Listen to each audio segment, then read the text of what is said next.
Hi అండి. Tailoring చేసే వాళ్ళకి ఈ చిన్న టిప్ యూజ్ అవుతుందని మీతో అయితే షేర్ చేసేసుకుంటున్నాను. మరి ఆ టిప్ ఏంటో చూసేద్దామా? నేనైతే ఈ టిప్‌ని అయితే యూట్యూబ్‌లో చూసి ఫాలో అవుతున్నానండి. చాలా అంటే చాలా బాగా యూజ్ అవుతుందనమాట. అందుకోసం మీతో షేర్ చేసుకుంటున్నాను. అదేంటంటే మనం జార్జెట్ గానీ, సిల్క్ గానీ ఇలా జారిపోయే బ్లౌజెస్ ఉంటాయి కదండీ! అవి కుట్టేటప్పుడు చాలా ఇబ్బంది పడుతూ ఉంటామండి. క్లాత్ అనేది అటు ఇటు జరిగిపోతూ ఉంటుంది కాబట్టి. అలా కాకుండా మనం కట్ చేసిన లైనింగ్‌కి ఫెవికాల్ పెట్టి చిన్న చిన్న డాట్స్‌లా పెట్టేసి బ్లౌజ్ క్లాత్‌ని అయితే పెట్టేసి ముడతలేమి లేకుండా ఒక పరిచేసుకొని చక్కగా నీట్‌గా ఐరన్ చేసేసుకుంటే ఒక 5 మినిట్స్ కనుక పక్కన పెట్టేస్తే చాలా బాగా స్టిక్ అయిపోతుందనమాట.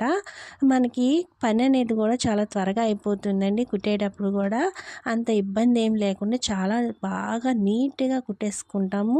బ్లౌజ్ కూడా చూడడానికి చాలా బాగుంటుందన్నమాట. ఈ టిప్ ఉపయోగపడితే షేర్ చేయండి.